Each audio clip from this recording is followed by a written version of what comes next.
नमस्कार, मैं विष्णु शर्मा आप सभी का आपके ही अपने चैनल विष्णु एडीपी में हार्दिक स्वागत करता हूं। आज मैं कोई स्टोरी लेकर नहीं आया हूं। आज मैं अलग अलग 4 पैराग्राफ लेकर आया हूं जो अलग अलग जॉनर के हैं, कि अलग अलग प्रकार के हैं। इससे एक दूसरे से कोई संबंध नहीं है। अलग अलग टाइप के आपको ट्रांसलेशन मिलने वाले हैं। ज़्यादातर किसी में प्रेजेंट टेंस का यूज़ हुआ है, किसी में स्टोरी में ज़्यादातर आप देखते होंगे पास्ट टेंस से रिलेटेड आपको बहुत सारे सेंटेंसेस मिलते हैं। लेकिन आज मैं जो लाया हूँ पैराग्राफ अलग अलग, वहाँ पे ज़्यादातर आपको प्रेजेंट टेंस के सेंटेंस मिलेंगे। तो ये भी जरूरी है क्योंकि हम पास्ट का जितना ज़्यादा प्रैक्टिस करते हैं उतना ही ज़्यादा हमारे लिए प्रेजेंट टेंस का यानी प्रेजेंट के जो सेंटेंसेस है उसका भी हमें ट्रांसलेशन करना सीखना जरूरी है। तो आज यही देखते हैं, अलग अलग पैराग्राफ अलग अलग टाइप के हैं। चलिए स्टार्ट करते हैं। प्लीज़ पसंद आने पर लाइक करेंगे। कोशिश आपको पसंद आती हो तो प्लीज़ आप लोग लाइक जरूर करें। चलिए स्टार्ट करते हैं। सबसे पहला हम सेंटेंस देखते हैं। Today there are several problems. यहां तक पहले देख लेते हैं। टुडे यानी आज देयर आर, अब देयर केवल हम इंट्रोडक्टिव सेंटेंस बताता हूं आपको, सब्जेक्ट के लिए यूज करते हैं। आर यानी है, आज है। सेवरल यानी होते हैं बहुत प्रकार के, कई, बहुत सारे या कई, अनेक, उसे सेवरल कहते हैं। प्रॉब्लम्स यानी कि आज कई प्रकार के या अनेक समस्याएं हैं, बहुत सी समस्याएं हैं। बिफोर आवर कंट्री, अब बिफोर यानी पहले भी होता है और बिफोर यानी सामने भी होता है। तो यहां पे सामने होगा आवर कंट्री यानी हमारे देश के सामने। तो पूरा सेंटेंस क्लियर हो गया। आज हमारे देश के सामने अनेक समस्याएं हैं। क्लियर हो गया। The most complicated of all, the most यानी सबसे ज्यादा, मोस्ट यानी सबसे ज्यादा, कॉम्प्लिकेटेड का मतलब क्या होता है? इसका मतलब होता है सबसे बड़ी, मतलब हम इसे बोल सकते हैं कि जटिल, सबसे कठिन, सबसे जटिल समस्या है। Of all the problems, of यानी कि ऑल यानी सभी, द प्रॉब्लम्स यानी सभी समस्याओं में सबसे ज्यादा जटिल समस्या है। इज यानी है। The problem of population, the problem समस्या, ऑफ यानी कि पॉपुलेशन ग्रोथ, पॉपुलेशन का मतलब होता है जनसंख्या, ग्रोथ यानी वृद्धि। ठीक है, तो आबादी की वृद्धि, जनसंख्या की वृद्धि सबसे बड़ी जटिल समस्या है। टुगेदर यानी होता है टुगेदर विथ यानी साथ ही साथ या इसके साथ ही, उसे हम टुगेदर विथ का यूज करते हैं। जनसंख्या वृद्धि, इसके साथ ही the problem of unemployment, the problem समस्या, ऑफ यानी कि अनएम्प्लॉयमेंट, एम्प्लॉयमेंट यानी होती है रोजगार और अनएम्प्लॉयमेंट मतलब होता है बेरोजगारी, जिसे हम बेकारी भी कह देते हैं। तो यहां तक पूरा सेंटेंस कंप्लीट हो गया आपको कि जनसंख्या वृद्धि के साथ ही साथ बेकारी की समस्या भी है। द गवर्नमेंट यानी सरकार, does try to remove, does यानी करती है। ठीक है, डू नॉट, डज नॉट का यूज करते हैं निगेटिव सेंटेंस में, और डज यानी करती है, ता है, ती है। द गवर्नमेंट डज, सरकार क्या करती है? ट्राई यानी कोशिश करती है। टू रिमूव यानी होता है मिटाना या फिर हटाना, उसे रिमूव कहते हैं। समस्या को दूर करना। ठीक है, अनएम्प्लॉयमेंट समस्या को मिटाने की या दूर करने की कोशिश करती है। बट लेकिन this problem goes on increasing, this problem यह समस्या गोज ऑन का मतलब क्या होता है? इसका मतलब होता है बढ़ती ही जा रही है, उसे गोज ऑन बोलते हैं। गोज ऑन इंक्रीजिंग, इंक्रीज यानी बढ़ना, तो बढ़ती ही जा रही है, गोज ऑन जा रही है ऐसे यूज करेंगे, और इंक्रीजिंग यानी बढ़ती ही जा रही है, इस प्रकार से यूज होगा। भाई सरकार कोशिश करती है लेकिन ये समस्या बढ़ती ही जा रही है। It is difficult, it is ये है, डिफिकल्ट यानी कठिन, ये डिफिकल्ट है, कठिन है। टू स्टैंड ऑन का मतलब क्या होता है? स्टैंड ऑन यानी होता है बने रहना, उसे हम क्या कहते हैं? स्टैंड ऑन बोलते हैं। आवर फीट, हमारे पैरों पर, तो यहाँ पे स्टैंड ऑन खड़े रहना। ठीक है, कठिन होते जा रहे हैं, अपने पैरों पर खड़े रहना, अपने पैरों पर। इन लाइफ, जीवन में, ठीक है, अपने जीवन में अब हमारे पैरों पर खड़े होना मुश्किल होते जा रहा है। अभी रोजगार ही नहीं तो पैरों पे खड़े कैसे होंगे? पैर पे खड़े होना समझ गया ना, यानी कुछ करके दिखाना, कुछ करने योग्य होना। एज लॉन्ग एज, अब यहाँ पे देखिए एज लॉन्ग एज, तो इसका मतलब हम कैसे यूज करते हैं? एज लॉन्ग एज जितना ही, है ना, उसे हम एज लॉन्ग एज, जब तक की, एज लॉन्ग एज यानी जब तक की। We do not produce things, we do not, हम, डू नॉट यानी नहीं करते। प्रोड्यूस का मतलब उत्पादन करना या फिर बनाना, हम उत्पादन नहीं करते। थिंग्स यानी चीजों की। To be used in practical life, to be used यानी जिसका उपयोग किया जा सके, टू बी यूज्ड यानी प्रयोग में आने वाली, इन यानी में प्रैक्टिकल लाइफ, व्यावहारिक जीवन, जो हम जीवन जी रहे व्यावहारिक जीवन, उसमें उपयोग आ सके ऐसे चीजों को हमें क्या करना है, उत्पादन करना है ऐसे चीजों का। We should do gardening, we should हमें चाहिए, शुड यानी कुछ चीज करना चाहिए, कोई एडवाइस देता है ना आपको ये करना चाहिए आपको ये नहीं करना चाहिए, तो शुड या शुड नॉट का यूज करते हैं, कोई एडवाइस देता है सलाह देता है, तो वी शुड डू यानी करना, तो हमें करना चाहिए, क्या करना चाहिए, गार्डनिंग। गार्डनिंग आप सभी को पता है, बागबानी जिसे कहते हैं, मतलब जो बगीचे का काम करते हैं, गार्डनिंग करना चाहिए। वीविंग, वीविंग यानी होती है बुनाई, बुनाई करना चाहिए। एंड अदर और अन्य दूसरे, सच वर्क, सच यानी ऐसे ही काम, टुगेदर, टुगेदर यानी हम क्या बोल सकते हैं, इस टुगेदर विथ स्टडी यानी साथ ही साथ, टुगेदर यानी साथ ही साथ, विथ यानी से स्टडीज, साथ में किसके साथ, स्टडीज, स्टडी यानी होता है अध्ययन पढ़ाई लिखाई, तो इसका मतलब क्या होगा कि हमें पढ़ने के साथ ही साथ, हमें पढ़ाई के साथ ही साथ बागबानी, बुनाई के काम और ऐसे और दूसरे काम, सच वर्क यानी ऐसे और भी काम हमें करना चाहिए, तभी बेरोजगारी दूर हो सकती है। आप चाहेंगे कि नहीं भाई सबको सरकारी नौकरी मिल जाए, तो ये तो संभव नहीं है, पोस्ट इतने हैं, जनसंख्या इतनी है, तो हमको पढ़ाई के साथ साथ कुछ और ऐसे चीजों पर ध्यान देना है कि ताकि हम अपने पैरों पे खड़े हो सके। ठीक है, जॉब ना मिले कोई बात नहीं, हम अपने से कुछ रोजगार शुरू कर सके, छोटे स्तर से ही सही, लेकिन कुछ तो कर सके, लेकिन उसके लिए आपको कुछ ना कुछ तो आना चाहिए। तो वही कह रहे हैं, पढ़ाई के साथ साथ आपको थोड़ा सा और कुछ चीजों में ध्यान देना है। आगे देखते हैं, अभी दूसरा पैराग्राफ है अलग है, ये दूसरा है। अब वो आपका समस्या पे थी, जो हमारे देश पे जो समस्या, अभी फार्मर के ऊपर है। फार्मर, अ फार्मर वर्क्स, एक किसान, वर्क्स ऐसे यस प्रेजेंट इंडेफिनिट ता है ती है, तो एक किसान वर्क्स यानी काम करता है, हार्ड यानी कठिन, तो इसका पूरा क्या हो जाएगा, किसान बहुत काम करता है, बहुत मेहनत करता है, कठिन मेहनत करता है, इन यानी में द फील्ड, द फील्ड यानी होता है खेत, फील्ड यानी मैदान भी होता है, खेत भी होता है, तो पूरा सेंटेंस का मतलब क्या होगा कि किसान खेत में बहुत मेहनत करता है, कड़ी मेहनत करता है। ही बिकम्स वेरी हैप्पी, ही यानी वह, बिकम्स, बिकम्स यानी क्या होता है, होता है, हो जाता है, तो बिकम्स वह होता है, वेरी हैप्पी बहुत खुश हो जाता है। टू सी यानी देखकर, ग्रीन हरे भरे, एंड और, यहां पे देखिए आपको यहां पे नया वर्ड मिल रहा है फ्लरिशिंग। फ्लरिशिंग का मतलब क्या होता है, समृद्ध, यानी कि जो बहुत अच्छे से उगा रहता है, समृद्ध, उसे हम फ्लरिशिंग कहते हैं, खुशहाल।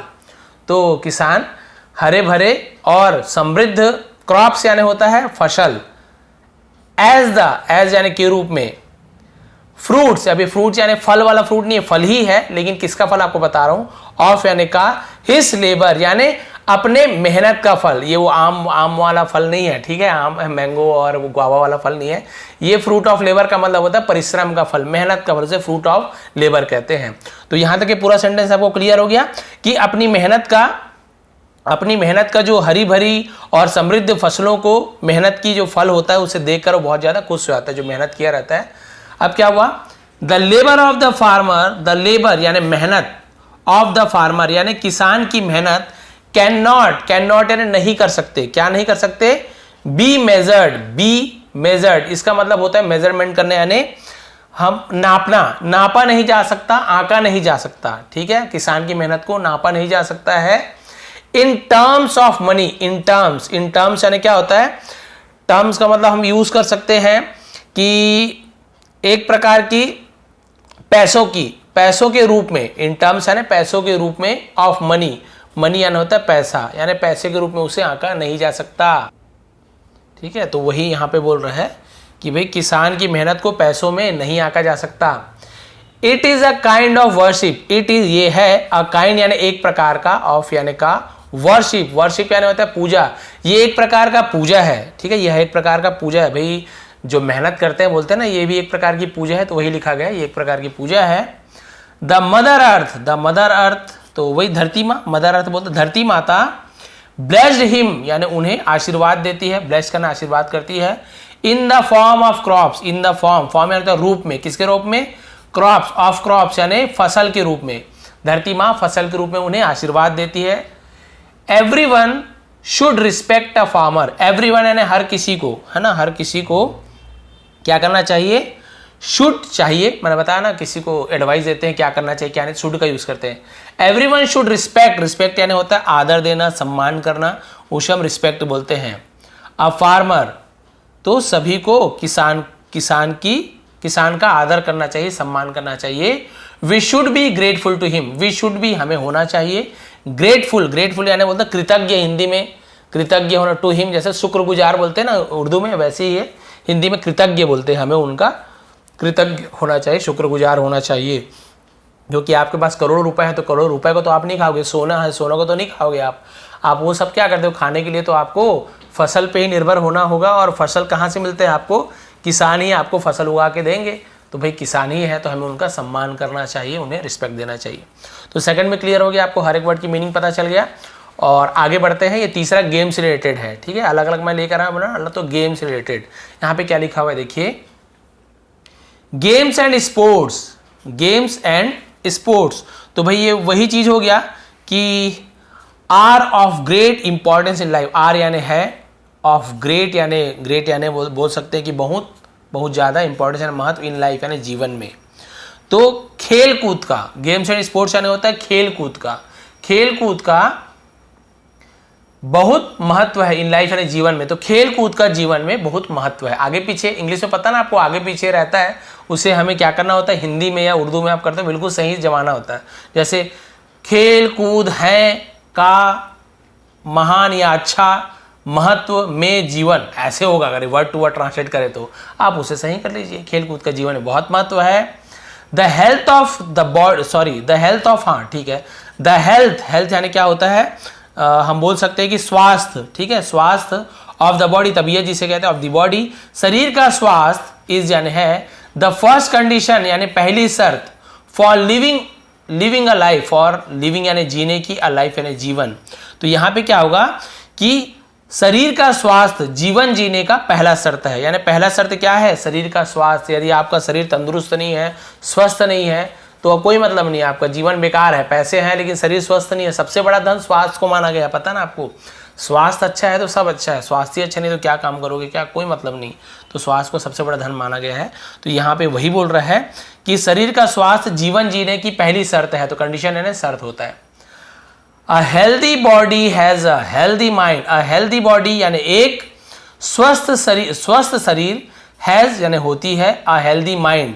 तो इसका मतलब क्या होगा कि स्वस्थ शरीर में ही स्वस्थ मस्तिष्क होती है, हम बोलते हैं ना कि स्वस्थ शरीर में ही स्वस्थ मस्तिष्क का निवास होता है, यही बात यहाँ पे कही गई है। यदि आपका स्वस्थ शरीर स्वस्थ है तो आपका मन भी स्वस्थ रहेगा, मानसिक रूप से भी आप स्वस्थ रहोगे। शरीर ही हमेशा बीमार है तो आप हमेशा बीमारी के बारे में सोचोगे, अरे ये दर्द दे रहा है, यहाँ दर्द दे रहा है, तो आपका जो माइंड है वो भी हेल्दी नहीं रहेगा, वो भी अनहेल्दी रहेगा। इसलिए कहा गया है healthy body has a healthy mind, आपका शरीर स्वस्थ है तो मन भी स्वस्थ रहेगा। Health has been regarded, health यानी स्वास्थ्य को, हैज बीन यानी रिगार्डेड यानी होता है माना जाना, तो हैज बीन रिगार्डेड यानी माना जाता है, ठीक है, स्वास्थ्य को माना गया है, माना जाता है, एज यानी के रूप में, the greatest treasure, the greatest यानी होता है महान, ठीक है, या सबसे बड़ा, उसे ग्रेटेस्ट बोलते हैं। ट्रेजर यानी खजाना या फिर धन। तो क्या यहाँ पे इसका क्या होगा कि स्वास्थ्य को सबसे बड़ा खजाना माना जाता है, रिगार्डेड माना जाता है। क्लियर हो गया। गेम्स एंड स्पोर्ट्स यानी खेल कूद, प्रोवाइड यानी प्रदान करते हैं, हमें देते हैं, उसे प्रोवाइड करना बोलते हैं। अ गुड अपॉर्चुनिटी, एक अच्छी अपॉर्चुनिटी यानी होता है मौका, हमें एक अच्छा मौका देता है। फॉर इंप्रूविंग हेल्थ, फॉर यानी के लिए, किसके लिए, इंप्रूविंग हेल्थ यानी हेल्थ को इंप्रूव करने के लिए, स्वास्थ्य को इंप्रूव करना यानी क्या होता है, उसे बढ़ाना को इंप्रूव करना बोलते हैं। तो खेलकूद हमारे स्वास्थ्य को बढ़ाने में, इंप्रूव यानी अच्छा करने में एक बहुत ही अच्छी हमें मौका देता है। तो भाई खेलकूद से स्वास्थ्य अच्छा होता है तो बहुत अच्छा मौका देता है। They develop a sense of cooperation, ठीक है, कोऑपरेशन जिसे हम कोऑपरेशन ऐसे बोलते हैं ना, कॉर्पोरेशन लेकिन कोऑपरेशन ऐसे अलग अलग होता है। दे डेवलप, तो वे डेवलप यानी क्या होता है, विकास करना। अ सेंस यानी होती है समझ, ऑफ यानी की, किसकी समझ, कोऑपरेशन यानी क्या होता है, हम क्या, सहयोग की भावना, उसे सेंस ऑफ कोऑपरेशन बोलते हैं।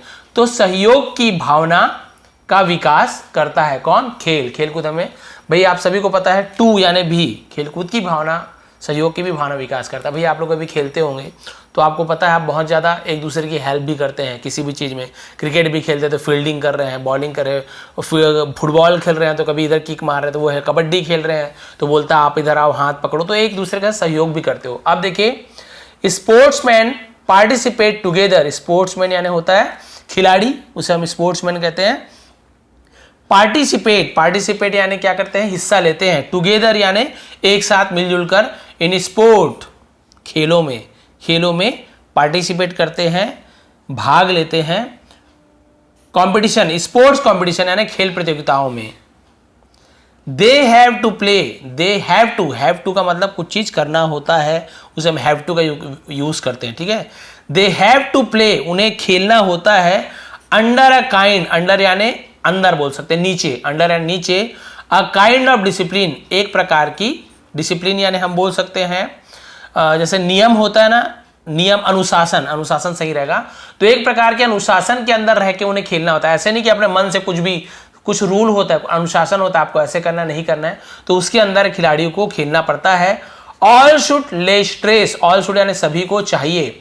ले स्ट्रेस, अब ले स्ट्रेस का मतलब क्या होता है, इसका मतलब होता है जोर देना, बल देना, जोर देना चाहिए। ऑन यानी पर, गेम्स एंड स्पोर्ट्स, खेल कूद पर, हम सभी को खेल कूद पर जोर देना चाहिए। भाई खेल कूद इतनी ज़रूरी है कि आजकल तो ऐसे हो गया लाइफ, आपको पता है बच्चे मोबाइल ही देख रहे हैं, दौड़ भाग कर ही नहीं रहे हैं, घर में ही पूरा गुजार दे रहे हैं। और हमारा एक समय था, मम्मी लोग हमें मार पीट के घर के अंदर लाने को कहते थे।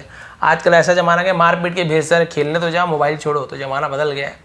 अब चलिए लास्ट है, ये तो आपको आ जाएगा ट्रांसलेशन, क्योंकि ये जैसे हम स्टोरी पढ़ते हैं ना, स्टोरी कहीं मैं एक पार्ट स्टोरी और यहाँ वहाँ से उठा के लाया हूँ, तो एक स्टोरी है। स्टोरी क्या है, ये तो भाई रामायण कथा है, उसके ही अंदर की बात है। चलिए देखते हैं। When the people of Ayodhya, when यानी जब, द पीपल यानी लोग, ऑफ अयोध्या यानी अयोध्या के लोग, जब अयोध्या के लोग, केम टू नो का मतलब था पता चलना, ज्ञात हुआ, पता चला। जब अयोध्या के लोगों को पता चला दैट की Bharat was very sad, Bharat नाम है राम भगवान के भाई के नाम, वॉज यानी थे, वेरी सैड यानी बहुत दुखी थे। जब अयोध्या के लोगों को पता चला कि भरत बहुत दुखी थे, दे हेल्ड अ मीटिंग, यही लास्ट पैराग्राफ है। दे यानी उन्होंने, हेल्ड यानी रखी, अ मीटिंग एक बैठक रखी, होल्ड यानी रखना पकड़ना, हेल्ड यानी रखी, ऐसे यूज करते हैं। उन्होंने एक बैठक रखी। Wise people of the court, wise यानी होता है बुद्धिमान, ठीक है। पीपल ऑफ द कोर्ट यानी दरबार के बुद्धिमान लोग, बुद्धिमान व्यक्तियों ने क्या किया, एडवाइज्ड सलाह दी, एडवाइस यानी सलाह देना, एडवाइज्ड सेकंड फॉर्म में सलाह दी, हिम यानी उसे, किसे, भरत को सलाह दी बुद्धिमान लोगों ने। To wear the crown, to wear यानी पहनने की, द क्राउन, क्राउन यानी क्या होता है, ताज जिसे कहते हैं ना, मुकुट, ताज उसे क्राउन कहते हैं, ताज पहनने की सलाह दी। एंड रूल द कंट्री, और रूल यानी शासन करना, द कंट्री राज करना, शासन करना, कंट्री और देश पर शासन करने की सलाह दी। As his father was dead, as क्योंकि, जैसे भी होता है क्योंकि होता है, क्योंकि हिज फादर उनके पिताजी की, वॉज डेड यानी मृत्यु हो गई थी, उनके पिताजी की मृत्यु हो गई थी। एंड हिज एल्डर ब्रदर, और उसके बड़े भाई, एल्डर ब्रदर यानी बड़े भाई, छोटे भाई को यंगर ब्रदर बोलते हैं। वैसे ही एल्डर सिस्टर बड़ी बहन, यंगर सिस्टर छोटी बहन, तो एल्डर और यंगर का यूज करते हैं। क्योंकि उसके पिताजी की मृत्यु हो गई थी। राम है ना, क्योंकि उसके एंड और हिज एल्डर ब्रदर, और उसके बड़े भाई Ram, had gone to forest, had gone, had के साथ gone third form, go went gone, तो हैड के साथ थर्ड फॉर्म यानी पास्ट परफेक्ट, दिया था, लिया था, चुका था, चुके थे। राम जा चुके थे, to the forest, to preposition, कहाँ गए, क्या गए, फॉरेस्ट यानी जंगल, जंगल जा चुके थे। फॉर 14 ईयर्स, फॉर जब समय बताते कितने साल कितने मिनट, तो हम वहां पे फॉर का यूज करते हैं। 14 ईयर्स, 14 तो 14, 40 होता तो 40, 14 ईयर्स 14 वर्षों के लिए जंगल वनवास जा चुके थे। But Bharat did not like the advice, लेकिन भरत ने डिड नॉट यानी पसंद नहीं, लाइक यानी पसंद करना, डिड नॉट लाइक यानी पसंद नहीं किया, द एडवाइस, लेकिन उन्हें सलाह पसंद नहीं आई, ठीक है, उन्हें सलाह अच्छी नहीं लगी। He made up his mind, और उन्होंने क्या किया, मेड अप यानी बनाया, हिज माइंड अपना मन बना लिया, टू गो जाने की, टू द फॉरेस्ट जंगल जाने के मन बना लिया। And request Ram to return, और रिक्वेस्ट करना यानी कि हम क्या बोल सकते, प्रार्थना करने का राम भगवान से, टू रिटर्न यानी लौटने की, और मन बना लिया कि मैं जंगल जाऊंगा और भगवान राम से मैं प्रार्थना करूँगा वापस लौट आने की। तो भाई यहाँ तक क्या आपको क्लियर हो गया क्या क्या किस प्रकार के हमने अलग अलग पैराग्राफ यहाँ पे किए। इसका आपको PDF में प्रोवाइड कर दूंगा टेलीग्राम में। बहुत से लोग शिकायत करते हैं सर आपने दिया नहीं है। वैसे तो मैं बीच बीच में देते रहता हूँ, बहुत सारा नहीं दे पाता, लेकिन ज़्यादातर कोशिश रहती है सभी का PDF आपको प्रोवाइड करूँ। इसका भी PDF प्रोवाइड कर दूंगा। एक बार आप लोग फिर से पढ़ेंगे, कहाँ पर अटक रहे हैं आप लोग उससे आप लोग नोट कर लेंगे और वीडियो फिर से देख सकते हैं। या फिर जब भी वीडियो देखो कॉपी पेन लेके बैठो कि आपको जो समझ आ रहा है उसे मत लिखिए। मुझे पता है यहाँ पे ऐसे बहुत से लोग हैं जिन्हें कि ये 100% पढ़ाया हूँ, उसमें से 90% जानते हैं वो, लेकिन वो केवल क्योंकि मुझे पसंद कर रहे हैं, शुरू से मेरा सम्मान करते हैं तो लास्ट तक बने रहते हैं। उन्हें बहुत अच्छे से आता है, उसके बाद भी उनको थैंक यू जो लास्ट तक बने रहते हैं। तो बहुत से लोग ऐसे 90% आता है, लेकिन कुछ 10% ऐसे सेंटेंस या चीज़ समझ नहीं आई, उसे आप तुरंत, जैसे ही मैं बोला आपको समझ नहीं आया, उसे आप तुरंत नोट कर लो। फिर अगले बार जब आप ट्रांसलेशन करोगे तो जो कठिन चीज़ है वो नोट किए हो उसे आप देख लीजिए, और बाकी तो आपको आता है। ऐसे करके आप 100% सीख जाओगे। और क्या चाहिए आपको, इंग्लिश में यही तो चाहिए। तो ये थी आज की क्लास। थोड़ी पसंद आए तो प्लीज़ लाइक करेंगे, शेयर करेंगे। आप सभी का बहुत बहुत धन्यवाद। आपका दिन शुभ रहे।